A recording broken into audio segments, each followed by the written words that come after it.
മറ്റൊരു തകർപ്പൻ mind blowing എപ്പിസോഡിലേക്ക് എല്ലാവർക്കും സ്വാഗതം അല്ലേ? സത്യം. അല്ല, നീ കൂടുതലൊന്നും പറയണ്ട. ഞാൻ ഇവിടെ വന്ന് ഇരിക്കാൻ പറഞ്ഞിട്ട് 1 മണിക്കൂറായി. ഞാൻ പോസിറ്റീവിന് ഇവിടെ പോയി കിടക്കായിരുന്നു എന്ന് എനിക്കറിയില്ല. എവിടെ ആയിരുന്നടാ നീ? ഞാൻ കുറേ നേരം വന്നിട്ട് ഞങ്ങള് ഇപ്പൊ ഇരിക്കുന്നത് നമ്മുടെ ഷാപ്പ് ഫുഡിലാണ്, വൈറ്റിലെ ഹബിനടുത്തുള്ള ഷാപ്പ് ഫുഡിലാണ്. ഞാൻ നേരത്തെ വന്നിട്ട് ഇവിടെ ഇരുന്ന് മീൻകറീന്റെ സ്മെല്ല് അടിച്ചിട്ട് എനിക്ക് സഹിക്കാൻ പോയി കഴിഞ്ഞിട്ട് പതുക്കെ ഞാൻ അടുക്കളയിൽ പോയി മാന്താൻ വേണ്ടി നോക്കിയാണ്. പിന്നെ എന്തുട്ടി അത് കിട്ടിയ കാര്യം പറഞ്ഞ നീ ഇപ്പൊ വാല് ഇങ്ങനെ കാണിക്കല്ലേ, എന്നിട്ട് വേണം ഞാൻ വയറൊക്കെ ഇളകി വീട്ടിൽ പോയിരിക്കാൻ. കൊതി സഹിക്കാൻ പറ്റുന്നില്ല. നല്ല ഷാപ്പിലെ മണം പോലത്തെ മണം, നല്ല അടിപൊളി കൊഞ്ച് അകത്ത് ഉണ്ട്, പക്ഷെ തരൂല. ഷാപ്പ് ഫുഡിനെ നോക്കി നിങ്ങൾ ഫുഡിനെ നോക്കി ആ ഒരു നമ്മൾ ഇതൊക്കെ നോക്കിയിട്ട് ചുറ്റിനൊക്കെ നോക്കി ഭയങ്കര രസമില്ലേ? നല്ല പച്ചപ്പും നല്ല ഇതുപോലെ കൂടാരങ്ങളൊക്കെ വന്നിരുന്ന് ചുമ്മാ ഇരുന്ന് ഫുഡ് കഴിക്കാൻ പറ്റിയ സ്ഥലമാണ്. അപ്പൊ ഇന്ന് ഞങ്ങൾ നിങ്ങൾക്ക് വേണ്ടി ഈ സ്ഥലമാണ് കണ്ടെത്തിയിരിക്കുന്നത്. അത് തന്നെ. എന്തായാലും ഞങ്ങൾ കുറേ നുണകൾ നിങ്ങളോട് പറയുമെങ്കിൽ പോലും ഗോസിപ്പാണല്ലോ. പിന്നെ ഒരു കാര്യം ഉണ്ടായിട്ട് 2 ദിവസം മുന്നേ എന്റെ ഫ്രണ്ട്സും ഞാൻ തമ്മിൽ കുറച്ച് വഴക്കായി. ഗോസിപ്പിനെ കുറിച്ച് കുറ്റം പറയാം. അവര് പറയാം നമ്മൾ പറയുന്നൊക്കെ കള്ളത്തരം. ഞാൻ പറഞ്ഞു ഞങ്ങൾ സത്യം എന്ന് പറയുന്നത് ഞാൻ പറഞ്ഞില്ലല്ലോ. ഗോസിപ്പാണല്ലോ, ഇതിനൊരു ഗോസിപ്പാണല്ലോ, നുണയാണല്ലോ പറയുന്നത്. പക്ഷെ വേറെ കാര്യം എന്താണെന്നറിയോ? നിങ്ങൾ തമ്മിൽ വേറെ എന്തെങ്കിലും വിഷയമുണ്ടോ? മഞ്ജുവാരുടെ കഴിഞ്ഞ ആഴ്ച ഞങ്ങള് മഞ്ജുവാരുടെ ഒരു സംഭവം പറഞ്ഞിട്ട് അത് പലർക്കും ഇഷ്ടപ്പെട്ടില്ല. ഞങ്ങള് പറഞ്ഞത് മഞ്ജുവാര് നല്ലൊരു ആക്ട്രസ് ആണ്. ഞങ്ങൾ ആദ്യമേ ആവശ്യമില്ല. പക്ഷെ പുള്ളിക്കാരത്തിനേക്കാളും കൂടുതൽ കിട്ടേണ്ട വേറെ ആൾക്കാരുണ്ടായിരുന്നു. മഞ്ജുവിനെ കിട്ടിയാലും നമുക്ക് സന്തോഷം മാത്രമേ ഉള്ളൂ. അപ്പം പിന്നെ വേറെ കാര്യമുണ്ട്. ഇന്ന് ഇതിനിടയ്ക്ക് ഞാൻ ഷാപ്പ് ഫുഡ് കുറച്ച് സാധനങ്ങൾ കൊണ്ടുവരാൻ പറഞ്ഞിട്ടുണ്ട്. നിനക്ക് തരില്ല, എനിക്ക് മാത്രമായിട്ട്. എന്തായാലും രാവിലെ ഞാനൊരു ഉള്ളിപ്പോയി എല്ലാത്തൊന്നും ടേസ്റ്റ് ചെയ്തിട്ടാണ് ഇവിടെ വന്നിരിക്കുന്നത്. എനിക്ക് ടേസ്റ്റ് ചെയ്യാൻ പറ്റില്ല. എന്നെ സുമേഷ് ചേട്ടൻ ഇവിടെ മേക്കപ്പ് അടിച്ചോണ്ടിരിക്കുകയായിരുന്നു. എന്തായാലും നമുക്ക് ഗോസിപ്പ് സ്റ്റാർട്ട് ചെയ്യാം അല്ലെ? ഇന്ന് ഞങ്ങള് ഒരുപാട് കഥകളുമായിട്ടാണ് വന്നിരിക്കുന്നത്. അപ്പൊ നമുക്ക് സ്റ്റാർട്ട് ചെയ്യാം. അപ്പൊ ഗോസിപ്പിലേക്ക് ഒരിക്കൽ കൂടി എല്ലാവർക്കും സ്വാഗതം. സൂര്യ, എന്തോ ഇപ്പൊ നമ്മള് ഏറ്റവും കൂടുതൽ മര്യാദക്ക് ഒരു ക്യൂ ഒക്കെ നിന്ന് ഒരു സാധനങ്ങൾ മേടിക്കുന്ന ഒരു സംഭവം, ഒരു സ്ഥലം പറയാം. വളരെ മര്യാദക്കൊക്കെ നിൽക്കും, വളരെ സൈലന്റ് ആയിട്ട്, വളരെ അച്ചടക്കത്തോടെയൊക്കെ നിന്ന്. ഹോസ്പിറ്റലിൽ നിന്ന് ക്യൂ നിൽക്കുന്നത് മരുന്ന് മേടിക്കാൻ കാര്യം ക്യൂ നിൽക്കും. ഉന്തി കയറൂലേ, വേഗം മേടിച്ച് വീട്ടിൽ പോകും. എന്താണ് ഇത് കാര്യം തന്നെയാണ്. കാരണം എന്തൊരു മര്യാദക്കാരോ. ചില സിനിമയിലെ കാണിച്ചിട്ടില്ലേ, ഭാര്യമാരൊക്കെ വിളിക്കുമ്പോ അതെ ഞാനിവിടെ എന്താ ഡോക്ടറെ കാണാൻ വേണ്ടി നിൽക്കുക, നീ പിന്നെ വിളിക്ക്, ജോലി തിരക്കില്ല. എന്തായാലും ഞാൻ കാണിച്ചില്ലേ, ഈ ആണുങ്ങളൊക്കെ ക്യൂ നിന്ന് കണ്ടിട്ടുണ്ടോ അല്ലേ? ബിവറേജിലൊക്കെ ക്യൂ നിൽക്കുന്നത് സ്ഥിരം കാണും നമ്മൾ കാഴ്ചയാണ്.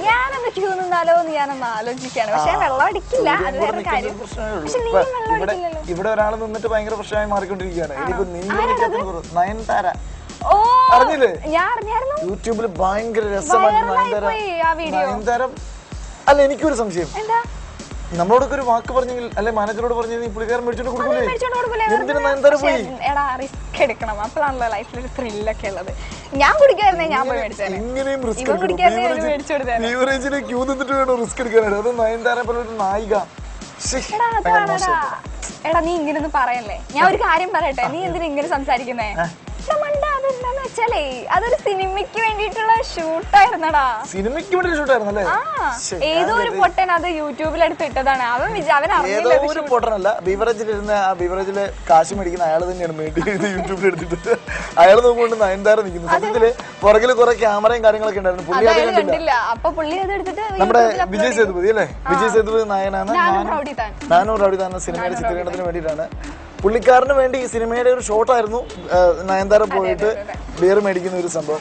എന്തായാലും നയൻതാര വെള്ളം അടിക്കോ ഇല്ലയോ എന്നുള്ളത് നമുക്കറിയില്ലാത്തൊരു കാര്യമാണല്ലോ, സംസാരിക്കുന്നില്ല. ഇനിയിപ്പം ഈ മഞ്ജു വാര്യർക്ക് പ്രശ്നം പറഞ്ഞാൽ ഇനിയിപ്പോ നയൻതാര ഫാൻസ് ഒന്നും ഞങ്ങളെ തെറി വിളിക്കുന്നുള്ളതാണ്. നല്ല തെറിയായിരുന്നു, എന്ത് രസമായിരുന്നു. എന്തായാലും നയൻതാര ഒരിക്കലും നിങ്ങൾ ആ വീഡിയോ കണ്ടിട്ടുണ്ടാവും എല്ലാവരും. നയൻതാരയ്ക്ക് വേണ്ടി ബിയർ മേടിച്ചല്ല, വിജയ് സേതുപതി സിനിമയ്ക്ക് വേണ്ടി മേടിച്ചാണ്. മലയാളി പൊണ്ണുങ്ങൾ വെള്ളം അടിക്കമാട്ടെ എന്ന് ഞാൻ പറയൂല. അതെനിക്ക് ഇഷ്ടപ്പെട്ടു. എന്തായാലും നമുക്ക് ഈ ഗോസിപ്പ് മൈൻഡ് ചെയ്യാം. പക്ഷെ ഒരു പാട്ട്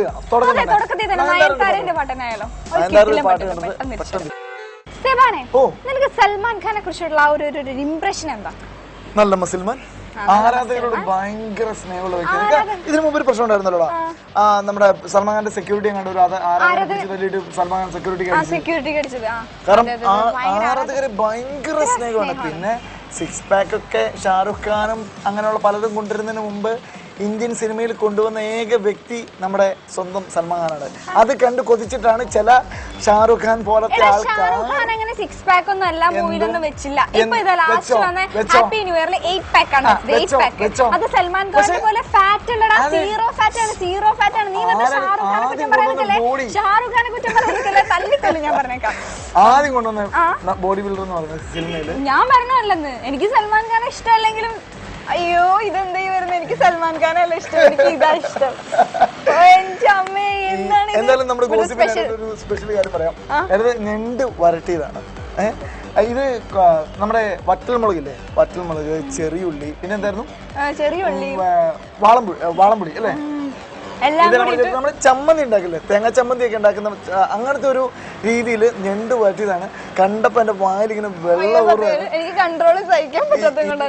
സ്പെഷ്യൽ ഐറ്റം ആണ്. നിങ്ങൾ കണ്ടില്ലേ?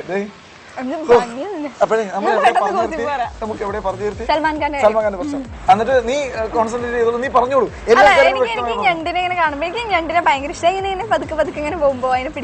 കാര്യമായിട്ട് ഷാറുഖ് ഖാൻ കഴിഞ്ഞ പിന്നെ അവൾക്ക് ഏറ്റവും ഇഷ്ടമുള്ളത് ഞണ്ടാണ്. അപ്പ കാണുന്നവനെ അപ്പ എന്ന് വിളിക്കുന്ന ഒരു സ്വഭാവം ശരിക്കുള്ളൂ. ഞാൻ സൽമാൻ ഖാൻ ഇഷ്ടം പറഞ്ഞില്ല, എനിക്ക് അയാൾ അത്ര വലിയ ഇഷ്ടമൊന്നുമില്ല. ഷാറുഖ് ഖാൻ ഞാൻ പക്ഷെ അയാളുടെ ആരാധന. എനിക്ക് ഷാറുഖ് ഖാൻ, അമീർ ഖാൻ, വിക്രം 3 പേരും ഭയങ്കര ഇഷ്ടമാണ്. വിക്രമിനെ എനിക്ക് ആദ്യം ഇഷ്ടമായിരുന്നു പണ്ട്. വിക്രമിന്റെ ഒക്കെ കണ്ട് ഞാൻ ഭയങ്കര ഫാനായിരുന്നു.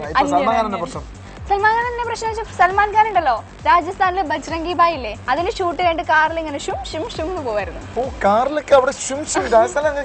അല്ല രാജസ്ഥാനിലും മണലാണല്ലോ, അതാണല്ലോ. അപ്പൊ അങ്ങനെ ഷും ഷും ഷും എന്നൊക്കെ പറഞ്ഞാലേ പോകാൻ പറ്റും. അപ്പൊ അങ്ങനെ പോയിക്കൊണ്ടിരിക്കുമ്പോ പെട്ടെന്ന് എന്താ സംഭവിച്ചെന്ന് വെച്ചാൽ സൈഡിൽ കൂടി കുറെ പിള്ളേര് ബൈക്കിലൊക്കെ വന്ന് ആഹാ അവര് സൽമാൻ ഖാനെ കണ്ട സന്തോഷത്തില് അവരെല്ലാം ആരാധിക്കുന്ന ഒരു നടനെ കണ്ടു കഴിഞ്ഞാൽ ഇവരെന്ത് ചെയ്തെന്നറിയോ, നമ്മളാണെങ്കിലും ബൈക്കിന് റേസ് ചെയ്തു. അതെ, പിന്നാലെ നല്ല അടിപൊളി കാർ ആയിരിക്കും. അപ്പൊ അത്രയും സ്പീഡിൽ പോകുന്ന കാറിന് ബൈക്ക് റേസ് ചെയ്ത് പിടിച്ചു. അങ്ങനെ കുറെ വണ്ടിനെ കിടത്തി വിടാണ്ട് പ്രശ്നങ്ങൾ ഉണ്ടാക്കി. നമ്മുടെ സൽമാൻ ഖാന്റെ കുരുപൊട്ടി,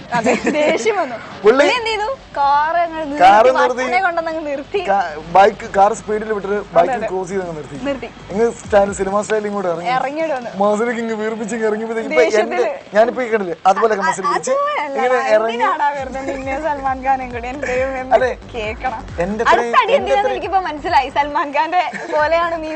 എന്റെ അത്രയും സൗന്ദര്യം സൽമാൻ ഖാൻ ഇല്ലാതെ പോയി തെറ്റാണ്.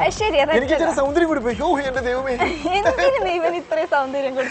അപ്പൊ പുള്ളി വണ്ടി നിർത്തിയത് മാത്രമേ പിള്ളേർക്ക് ഓർമ്മയുള്ളൂ. പിള്ളേര് 4 പാടും ചെതറി ഓടി. ഇല്ല, വണ്ടി നിർത്തിയിട്ട് സിനിമ സ്റ്റൈൽ അങ്ങോട്ട് ഇറങ്ങി ദേഷ്യത്തിൽ വന്നപ്പോഴേക്കും പിള്ളേര് ബൈക്കൊക്കെ എടുത്ത് ജീവനം കൊണ്ട് ഓടി രക്ഷപ്പെട്ടു. എന്നാലും സെക്യൂരിറ്റീസിന്റെ കാര്യം മനസ്സിലായി. സൽമാൻ ഖാൻ ഭയങ്കര പുള്ളി ഒറ്റ കാര്യം പറഞ്ഞോളൂ, എന്റെ കാറിന് പുറകെ റേസ് ചെയ്ത് വന്നിട്ട് എന്തെങ്കിലും കാരണവശാൽ കാറൊന്ന് തട്ടു അങ്ങനെ ചെയ്ത ബൈക്ക് അവർക്ക് എന്തെങ്കിലും സംഭവിച്ചു കഴിഞ്ഞാൽ എനിക്ക് എന്റെ പ്രശ്നമല്ല, എന്നെക്കാളും എനിക്ക് അവരുടെ ജീവനാണ് വരുന്നത്.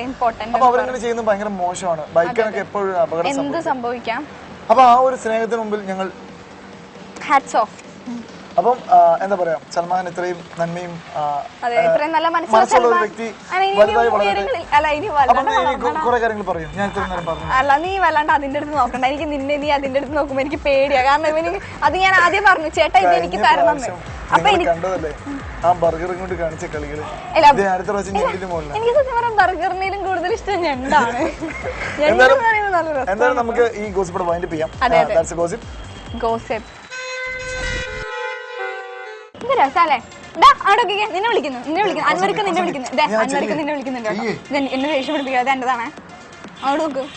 അല്ല പിന്നെ നീർക്കോലി പോലെ ഞാനിത് കഴിഞ്ഞ നിങ്ങൾ പറഞ്ഞില്ലേ കൊക്കപ്പുഴുവിന്റെ അസുഖമുള്ള ആളാണ് എന്റെ തൊട്ട മുമ്പിൽ ഇരിക്കുന്നത്. കൊക്കപ്പുഴു ഞാൻ ഇതെല്ലാം കഴിക്കുന്നത്. നീ എന്തിനാണ് എന്റെ അടുത്ത് ഇങ്ങനെ പറയുന്നത്? കഴിഞ്ഞ പ്രാവശ്യം 2 ബർഗർ ഒറ്റ എനിക്ക് പകുതി ബർഗർ പോലും കഴിക്കാൻ പറ്റില്ല. കള്ളം പറയുന്നത്. എന്തായാലും ഞാൻ അതൊക്കെ വിട്. ഞാൻ കാര്യം ചോദിക്കട്ടെ, ഞാൻ ഒരുപാട് ദിവസമായി ചോദിക്കാമെന്ന് വിചാരിക്കുന്നു, ഈ മദ്യത്തിന്റെ ടേസ്റ്റ്. സത്യം പറഞ്ഞാൽ മദ്യം കഴിച്ചിട്ടില്ല, ടേസ്റ്റ് എന്താണെന്ന് അറിയില്ല. പക്ഷെ എന്റെ ഫ്രണ്ട്സ് എന്നോട് പറഞ്ഞത് മദ്യത്തിന് മധുരമാണെന്നാ. മദ്യവും മധുരാശിയും മധുരമാണോ നീ? എന്തായാലും മദ്യത്തിന് മധുരമാണോന്നൊന്നും എനിക്ക് തോന്നുന്നു. മധുരമാണെങ്കിൽ ഒരു അച്ചാറൊക്കെ കൂട്ടി തിന്നെ. എന്നാൽ ഞങ്ങള് എന്തിനാന്നില്ലേ, മധുരം അതും കൂടി പുളി ഉപ്പും എല്ലാം കൂടി മിക്സ് ആവാൻ വേണ്ടിട്ട്. എന്തായാലും കുടിക്കില്ല. നമ്മുടെ അഞ്ജലി ഇല്ലേ, അഞ്ജലി മേനോൻ. എടാ അഞ്ജലി മേനോൻ ആരാന്നറിയോ? ബാംഗ്ലൂർ. എന്നെയും കൂടെ പറ്റിക്കൂടിപ്പോ. നമ്മുടെ ഒരു തമിഴ്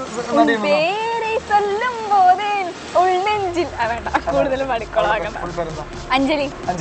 നമ്മുടെ അഞ്ജലി പാട്ടിക്ക് പോയിട്ട് ഭയങ്കര വിഷയങ്ങളൊക്കെ ഉണ്ടാക്കി, ഭയങ്കര ഒരു പബ്ബിലൊക്കെ പോയി ഡാൻസ് കളിക്കുന്നത് തെറ്റാണോ?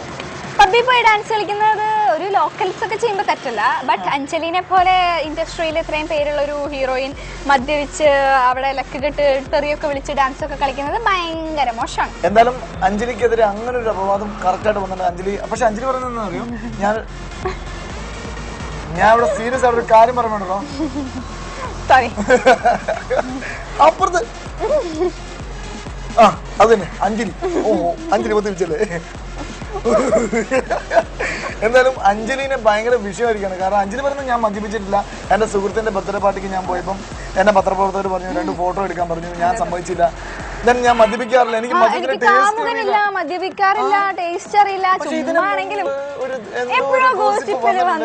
അഞ്ജലി കാമുകന്റെ ഒപ്പം കറങ്ങി നടന്ന് മദ്യപിച്ചിട്ടൊക്കെ ഇട്ട് ഓടി നടന്ന കഥകളൊക്കെ. എന്തായാലും അഞ്ജലിക്ക് അങ്ങനെ പറഞ്ഞ സ്ഥിതിക്ക് നമുക്ക് വിട്ടേക്കാം. പാവണം. അഞ്ജലിക്ക് മദ്യത്തിന്റെ ടേസ്റ്റ് അറിയില്ല. സൂര്യയുടെ അഭിപ്രായം അനുസരിച്ച് മദ്യത്തിന്റെ ടേസ്റ്റ് മധുരമാണ് അഞ്ജലി. അപ്പൊ അഞ്ജലി ഈ പ്രോഗ്രാം എന്തായാലും മസ്റ്റായിട്ട് കാണണം. മദ്യത്തിന്റെ ടേസ്റ്റ് മധുരമാണ്. അച്ചാർ കൂട്ടി കഴിക്കുമ്പോൾ ടേസ്റ്റ് ആണെന്നാണ് സൂര്യ പറയുന്നത്. തക്കാളി കൂട്ടി കഴിക്കുമ്പോൾ സൂര്യ ഞാൻ പറഞ്ഞു ഇതിനൊരു സാധനം എടുക്കരുത്. അപ്പൊ എന്തായാലും അഞ്ജലി ഭയങ്കരമായിട്ട് വിഷമത്തിലാണ്. കാരണം തന്റെ ആരാധകർ ഇങ്ങനെയൊക്കെ തന്നെ കുറിച്ച് പറയുകയും പബ്ബിൽ പോയി ആർക്കും ഒരു ഡാൻസ് ഒക്കെ കളിക്കാനൊക്കെ തോന്നും. എത്ര വലിയ നായികയൊക്കെ ആയാലും വെറുതെ ഇരിക്കുന്ന കൂതറയായ നമ്മുടെ സൂര്യ വരെ പബ്ബിൽ പോയി ഡാൻസ് കളിക്കുന്ന ആഗ്രഹമുള്ള ഞാൻ പറഞ്ഞത് ആഗ്രഹമുള്ള വ്യക്തിയെന്നല്ലേ പറഞ്ഞത്. എനിക്ക് ആഗ്രഹമില്ല, ഇഷ്ടമല്ല പബ്ലിക്കായിട്ട് വെറുതെ ഓവറായിട്ട് കുറെ ഷോപ്പിൽ കുറെ കാര്യങ്ങൾ. എന്തായാലും ഞാൻ ഈ ഗോസിപ്പ് വൈൻഡപ്പ് ചെയ്യണം. കാരണം ഇപ്പം നിങ്ങളോട് കൂടുതൽ സംസാരിക്കാൻ വന്നാൽ ഈ ഞണ്ട് ഫുൾ അങ്ങോട്ട് പോകും, ഈ ഞണ്ട് കത്താക്കും. അപ്പൊ അതിനു മുമ്പ് ഞാൻ ഈ ഗോസിപ്പ് വൈൻഡപ്പ് ചെയ്യണം. ഗോസിപ്പ്